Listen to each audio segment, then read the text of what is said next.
Hey there, and welcome to the Magic Snail channel. This is where we share real life stories about people dealing with all kinds of situations. Some are funny, some are messy, and some are downright unbelievable. If you like hearing stories that feel real and keep you curious, you'll feel right at home here. So go ahead, like the video, and subscribe to the channel if you want more. We've got plenty of stories waiting for you. For 8 straight months, every attempt I made to get physically close to my wife was gently dismissed. She'd always offer some variation of the same reasoning. It wasn't my fault. She just hadn't been feeling like herself. Maybe it was hormonal. Maybe work was weighing her down. She wasn't really sure. What she did know was that the desire just wasn't there lately. At first, I tried to be understanding. I figured, hey, every relationship goes through ups and downs. It's normal to have off periods. So I backed off, kept calm, and did my best to be there for her. But when it dragged on for 8 months, that wasn't just a temporary low. It became the new normal. That's when other things started standing out. She was constantly on her phone, smiling at messages and tapping away like she was in her own world. The moment I entered the room, the screen would go dark. Her appearance changed too. Suddenly, she was dressing more provocatively, putting extra effort into her makeup, spending ages getting ready. Odd choices for someone who claimed she had no interest in physical connection. Everything turned upside down during a casual barbecue at a friend's place. We were standing by the grill just talking when he offhandedly mentioned seeing my wife at a bar downtown the Friday before. He said she didn't seem the least bit shy about attracting male attention. She was giggling, getting handsy with some guy, leaning in close like they were sharing secrets. The kicker? She'd told me she was spending a quiet night at her sister's. That's when the realization sank in. She wasn't lacking desire, she was just choosing where to direct it, and clearly, I wasn't on that list. I kept quiet that evening. No confrontations, no drama. Instead, I started paying attention. Every little lie, every made-up story, every time she said she'd be one place but ended up in another, I documented all of it. I watched how glued she was to her phone, how protective she became over her schedule, and how suddenly everything about her turned guarded and private. A week later, I suggested a dinner date, just the two of us. I figured maybe reconnecting would help spark something. Her answer came fast and felt scripted. Babe, I'm just not in that mindset right now. Still no interest. Can we just stay in and watch something instead? But just hours later, I watched her spend 2 full hours doing her hair and makeup to go out with her girlfriends. Short dress, high heels, full glam. For someone claiming total disinterest in romance, she sure didn't look the part. I started testing her. I'd suggest events or restaurants. She'd always decline.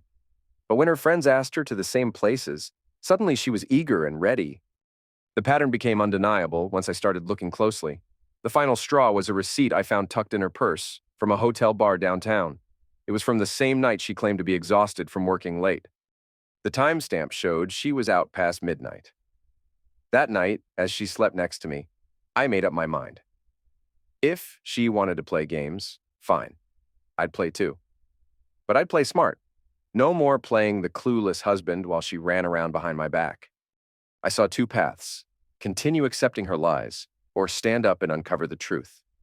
The old version of me would have sat down for a heart-to-heart, would have bought her excuses, would have tried to fix what she was actively destroying. But I wasn't that guy anymore. If she had no desire for her own husband, maybe it was time she had no husband to reject. When I woke up the next morning, I had a plan. I didn't want to confront her without proof. I wanted certainty. And once I had it, she was going to learn what happens when you deceive someone who's done being fooled. She didn't see it coming. But she was about to find out that some betrayals have a cost, and some husbands don't forgive being disrespected. That Monday, I made 3 calls that would set everything in motion. First, I called a private investigator. Then, a divorce lawyer. And finally, I contacted my bank. Finding an investigator turned out to be easier than expected. I read reviews, looked at credentials, and found one who specialized in domestic cases.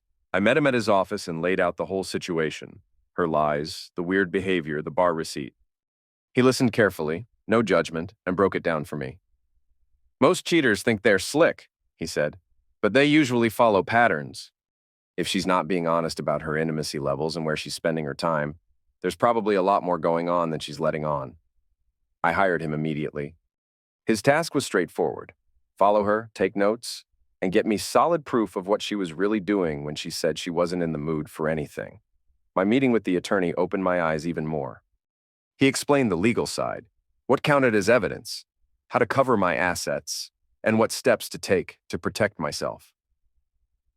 If you're serious about moving forward, he told me, then you need to plan smart. Get documentation, protect your money. Don't let your emotions do the talking. That was the wake-up call I needed. I started locking things down, opened a new account at another bank, and rerouted my paychecks there, slowly over time so nothing looked suspicious. I wasn't hiding money illegally. I was making sure I didn't get blindsided financially. I also made copies of everything that mattered: financial records, insurance info, property titles, tax paperwork. I stored it all in a private safety deposit box she didn't know existed. If this turned ugly, I was going to be ready for it. 3 days after I hired him, the private investigator reached out with news I expected, but it still knocked the wind out of me. She's definitely not spending Friday nights at her sister's place, he began. This past week alone, she's hit up 3 different bars. Not once was she alone. Same guy every time. And it's obvious, they're way more than just friends. He forwarded several photos. There was my wife, the same woman who kept claiming she had no interest in physical closeness, sitting intimately beside some guy at a bar. One image showed his hand resting on her thigh in a way that left little room for misinterpretation. Another caught her leaning in, whispering into his ear while he smiled. But that wasn't even the whole picture. There's something else, the investigator added. She's visited his apartment twice this week, spent several hours there each time. I've got time-stamped photos of her going in and later coming out. I stared at my phone, feeling like the ground had dropped beneath me. This was the same woman who avoided kissing me goodnight, who brushed off every gesture of closeness with claims that she just wasn't in the right headspace. Yet here she was, clearly making an effort, just not for me. My attorney had warned me to stay level-headed, not to let emotions cloud my judgment. And oddly enough, I didn't feel rage. What settled over me was a cold, steady sense of understanding, the clarity you feel when you realize you've been lied to by someone who thinks you are too naive to catch on. I called the investigator back without hesitation. I want a full report, I told him. See if you can dig into her phone history, get more visuals, build out a detailed timeline of her movements. I want to know exactly what she's been doing, and when. That'll take another week or two, he replied. But based on what I already have, you'll have more than enough evidence to work with.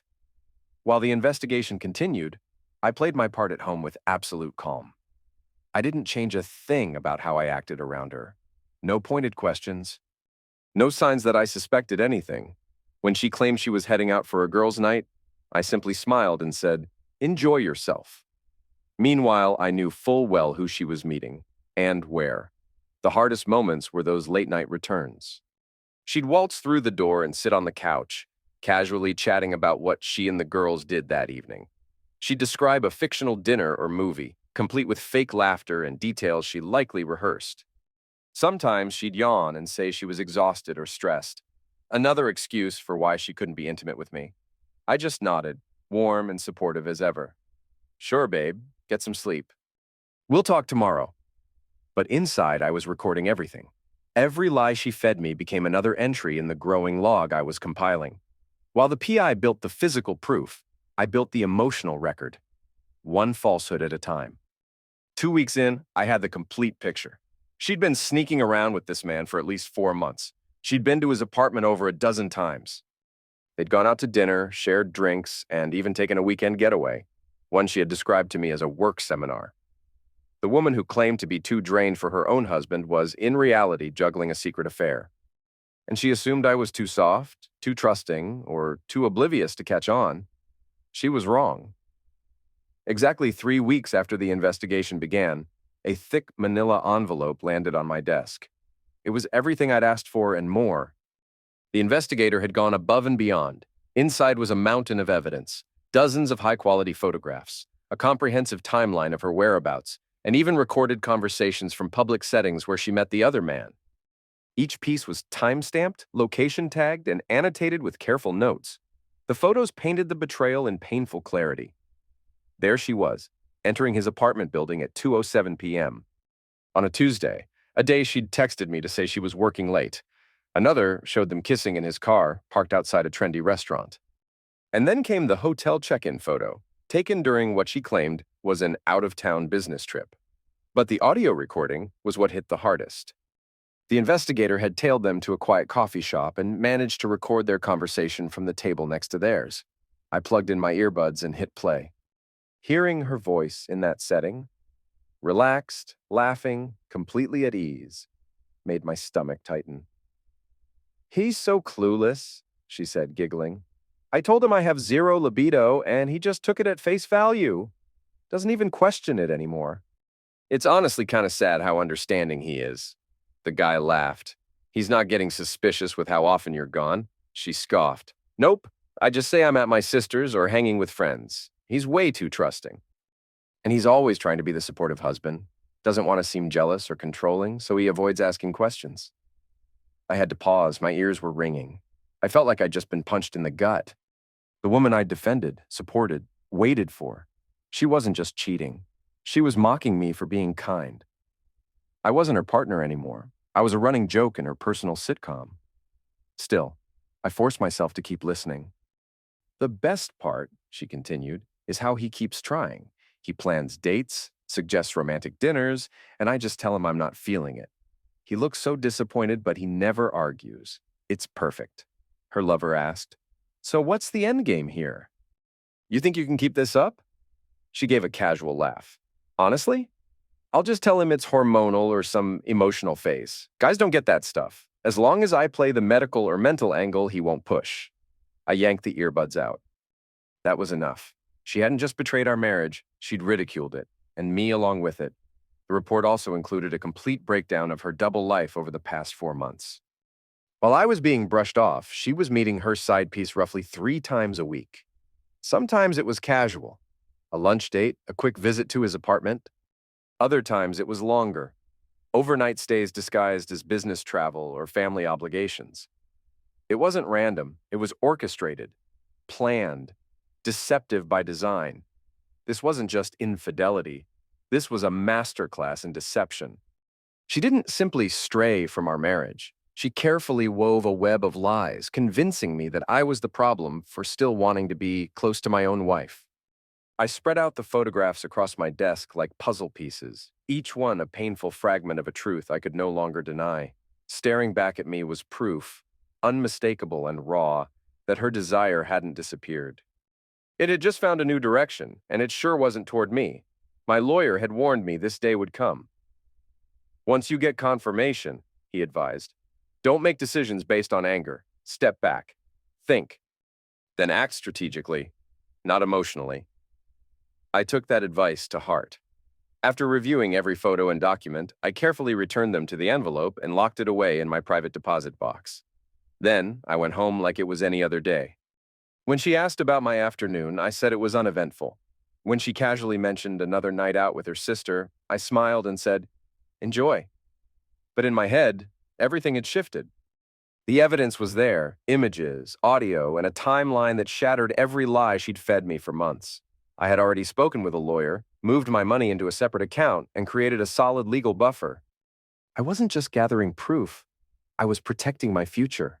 She thought she held all the cards in some clever little game, but she didn't realize the rules had already changed. While she was out pretending to be something she wasn't, I sat at home that night and reviewed everything once more. The photos, the timeline, her voice on that recording. I wanted to absorb every single detail before making my move. In those images, she didn't look distant or unwell.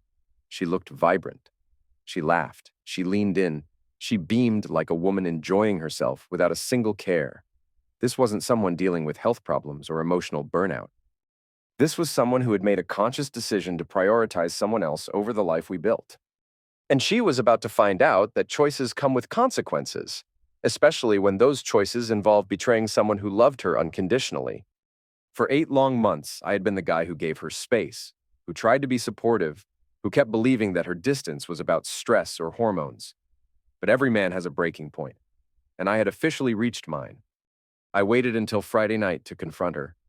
She had just gotten back from one of her regular girls' nights, repeating the same tired routine, sighing, rubbing her temples, claiming she was exhausted and overwhelmed. It was the perfect setup. "Hey," I said, settling into the chair across from her in the living room. "Can we talk for a few minutes?" I've been thinking a lot about our relationship. She glanced up from her phone, probably bracing for another awkward conversation about our intimacy drought. "Of course," she replied, acting casual. "What's on your mind?" I reached for the folder I had prepped earlier that day. "Well," I began, keeping my tone calm, "I've been concerned about the way things have been between us. 8 months is a long time to go without physical closeness. So I started looking into it, reading up, researching the causes." Her expression softened.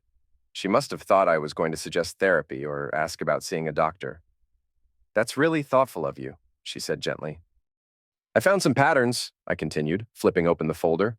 "For instance, women who completely lose their libido typically don't spend 3 nights a week at downtown bars with the same man." The color drained from her face. She sat up, now alert, but I didn't stop. I laid the first photo on the table in front of her, a shot of her and her affair partner sharing a drink, his hand tenderly placed over hers. "This one was taken last Tuesday," I said. "That same night you told me you were too exhausted for anything because of a late night at work." She stared, stunned. Her mouth opened slightly like she was trying to form a sentence. "I can explain." "No need," I cut her off, already placing the next photo down. "This one of them kissing inside his car. That was Wednesday night. You said you were having dinner with your sister." One by one, I laid the photos down like a prosecuting attorney. Each one was a visual contradiction to the lies she'd repeated so casually. I watched her breathing speed up, her composure slipping. "Oh, where did these come from?" she finally asked, her voice strained. "I hired a private investigator 3 weeks ago," I said evenly. "Turns out women with zero libido typically don't check into hotels with men who aren't their husband." I placed the hotel photo on top of the pile. Her hands began to tremble. "But what really stood out," I added, pulling out my phone, "was something he recorded at a cafe near 5th Street. I hit play on the audio. Her voice came alive in the room, clear as day, as she laughed about how easy it was to fool me. I heard her say how pathetic I was for buying into her story, how she used my trust like a shield to do whatever she wanted. She turned pale. "You recorded me?" "No," I said calmly. "You recorded yourself, in public, loud enough for a stranger to hear. He just happened to be documenting your behavior." I leaned back and let the silence hang as she absorbed it all. There was nowhere to hide. She knew now that I had seen everything, heard everything, and connected every dot. All the nights I'd blamed myself. She had turned my compassion into a joke. "How long have you known?" she asked in a quiet, shaken voice. "Long enough," I replied. "Long enough to call a lawyer, move my finances, and compile 4 months of evidence. Long enough to protect myself before you could spin another lie." Tears began to roll down her cheeks, but I didn't flinch. These weren't tears of regret. These were tears of exposure. "It's not what it looks like," she said, grasping at straws. "It didn't mean anything. I was just confused about us." "Stop," I said firmly. "Don't insult me any further. I've heard the recordings. I've seen the pictures. I've read the lies in your own handwriting. I know exactly what it meant to you." She tried shifting tactics. "We can fix this. We can go to therapy. I'll end it with him right now." I almost laughed in disbelief. "This isn't about him," I said. "This isn't about the guy you've been sneaking around with. It's about what you did to our marriage. You made a mockery of it. And I was the punchline." I stood up and calmly began gathering the photographs back into the folder. "You told me you had no interest in intimacy. You made me question myself, made me wonder if I was unreasonable for wanting closeness with the woman I married. You twisted my patience and trust into tools while you carried on a separate life behind my back." "Please," she whispered, reaching for my arm, her voice trembling. "I made a terrible mistake. I can fix this." I stepped out of reach, not flinching. This wasn't some slip-up or moment of weakness. It was intentional. Every fabricated story was a conscious decision. Every time you turned me away while sneaking off to be with him, that was deliberate. Every joke you cracked at my expense, every time you laughed behind my back, it was all on purpose. She was falling apart now, tears pouring down her face, but I felt nothing. The woman collapsing in front of me wasn't the one I married. That woman, the woman I once believed in, would never have orchestrated this level of betrayal. "So what happens now?" she asked through sobs. "Now," I said coldly, "you find out what life without a husband looks like." You wanted to keep your lover while enjoying the benefits of a loyal husband, the one who paid the bills, kept quiet, and never dug too deep. But you don't get both anymore. I walked toward the door, pausing just long enough to deliver the final blow. My attorney told me I have more than enough for the divorce. All the documents are ready. The money's been moved to a new account. Since your boyfriend's been enjoying what should have been mine, maybe he can start paying for your lifestyle too. "You can't just walk out like this," she snapped, rising to her feet. "This is our home." "No, it's not," I said without missing a beat. "It's my house. Bought it before we were married. The deed's in my name, verified by my lawyer. This was never ours. It was mine the whole time." The look on her face was pure disbelief. For the first time, she realized she'd miscalculated. She thought she had power, but she didn't even understand the playing field. "I gave you everything," I said quietly. "My loyalty, my patience, my support, all while you made me feel like I was asking for too much. I believed your lies, defended your excuses, and convinced myself that your distance was my fault." I reached for the doorknob. "But your biggest mistake? You thought I was too blind, too soft, too naive to catch on. You misread the man you married. Some people you can manipulate. I'm not one of them." But I didn't leave right away. I sat back down and watched her unravel. The woman who'd been confidently orchestrating her double life was now flailing, desperate, panicked, helpless. "Wait, please," she said, scrambling for control. "Just give me a chance to explain. I'll end things with him. I'll delete his number. I swear I'll cut off all contact." I stared at her like someone listening to a bad sales pitch, unimpressed and unmoved. "You really think he's the issue here?" I asked flatly. "You think that if you just block his number, all of this disappears?" She nodded frantically, grasping at any hope. "Yes, I wasn't thinking clearly. It meant nothing. I just got caught up in something stupid." "Nothing?" I cut in sharply. "You think 4 months of secret hotel meetups, whispered lies, and mocking your husband behind his back adds up to nothing? Every time you came home and smiled in my face after spending the night with him, that meant nothing?" Her face fell apart. "I didn't mean what I said to him. I was just trying to seem cool." "So let me get this straight," I said slowly. "You were lying to him about how you felt about lying to me? That's your defense?" She began pacing the room, voice cracking as she tried to regain her footing. "What do you want me to do? Tell me how to fix this. I'll do anything." "You can't fix this," I said, emotionless. "You're not dealing with a problem. You're facing the consequences of your actions." I pulled out my phone, opened my banking app, and showed her the screen. "You see this? That's my new bank account. All my income is now directed there. The joint account has just enough to carry your expenses for the next 30 days. She gasped, blinking at the screen. "You can't be serious. I need access to our money." "Our money?" I raised an eyebrow. "I've been the only one earning it while you've been busy elsewhere. Why should I keep funding a life I've been excluded from?" She sank onto the couch like the air had been sucked from the room. "This is crazy. You're going nuclear over a mistake." "A mistake?" I nearly laughed. "You want to know what a mistake is? A mistake is forgetting an anniversary, sending a message to the wrong group chat. What you did was premeditated. You didn't stumble into this. You built an entire alternate life, and I was just the fool paying for it." I walked to the window and stared out, gathering my breath before turning back. "You know what's pathetic? If you'd been honest with me, if you'd told me you weren't happy, we could have worked through it, or ended things respectfully. But instead you lied. You fed me the story that I was the problem." "I never said that," she whispered. "You didn't need to," I replied. "Every time you turned me down and claimed you weren't feeling it, you implied that wanting my own wife made me needy or selfish. You chipped away at my self-worth, and you never even noticed." She went silent. For the first time, the reality of what she'd done seemed to register. "How long have you been planning this?" she asked, her voice faint. "Planning what?" I said. "The background checks, the financial separation." "The divorce filing?" She didn't answer. She didn't have to. "I started preparing the day I realized something was off. The difference between us, I confronted the issue. You ran from it and sought comfort in someone else. You wanted escape. I wanted truth. Her phone buzzed on the table. She glanced at it instinctively, then flipped it over quickly. Too late. I saw it. Let me guess, I said, eyes narrowed. He's wondering why you're not texting back tonight. She didn't answer. She didn't have to. Here's how this plays out, I said, sitting again with the calm of a man who'd already won.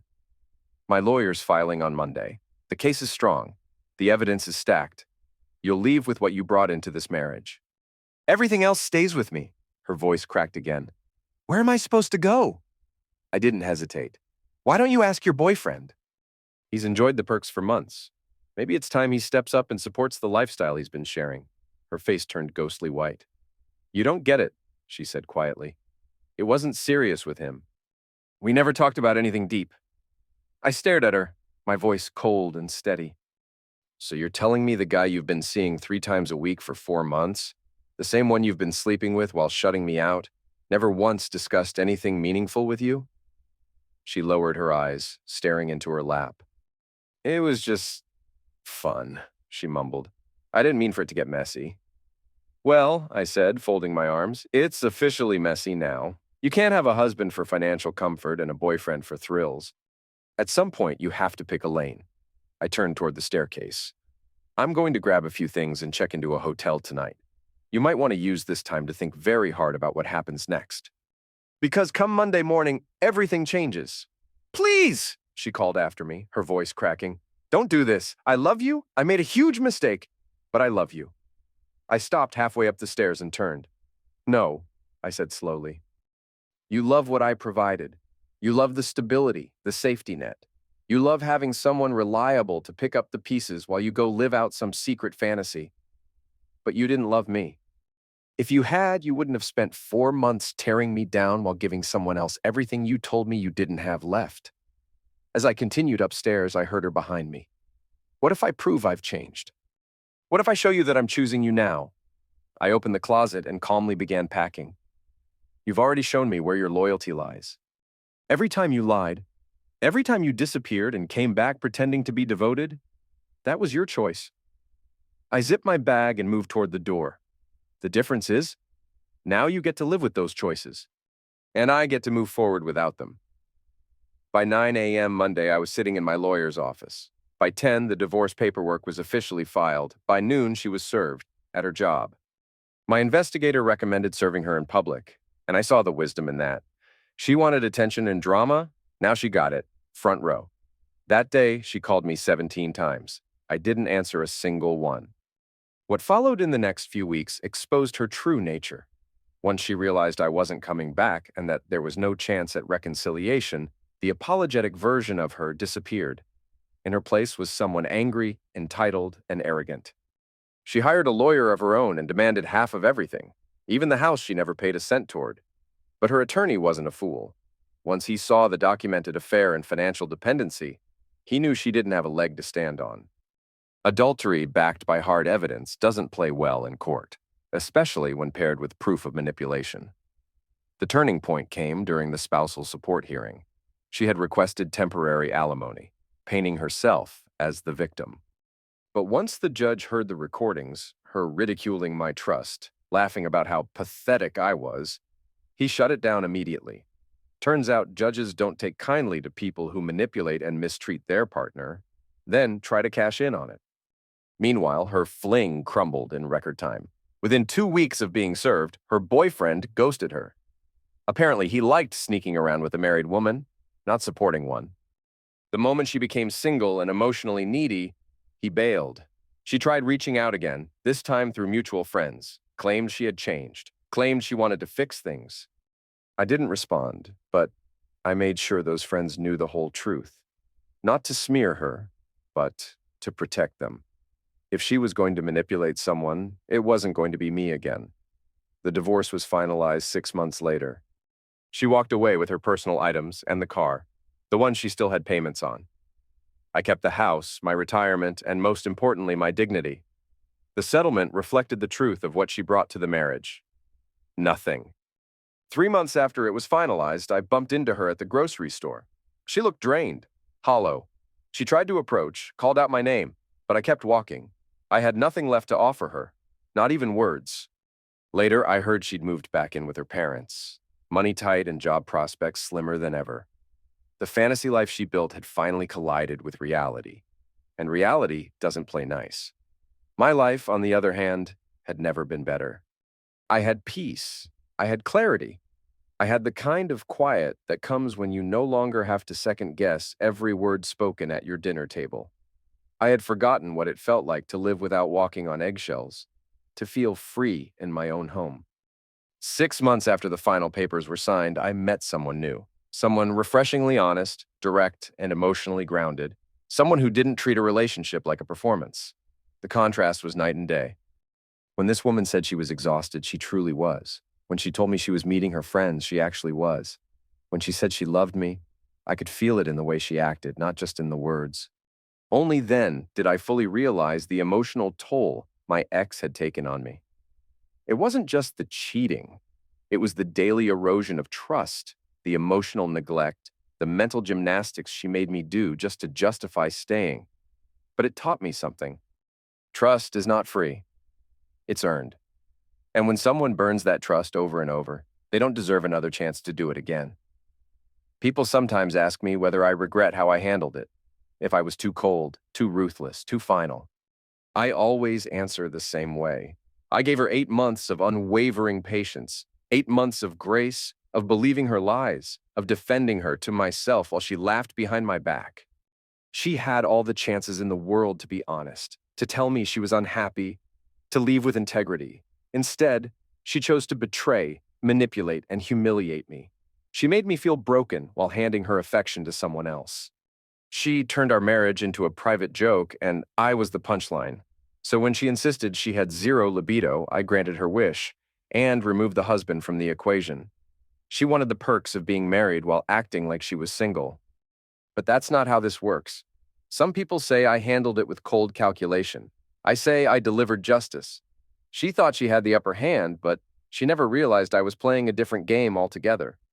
In the end, she got what she clearly wanted. Complete freedom to do whatever she pleased without a husband standing in the way.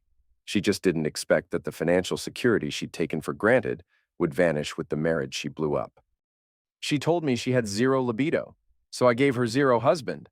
And looking back, that was the healthiest decision I've ever made.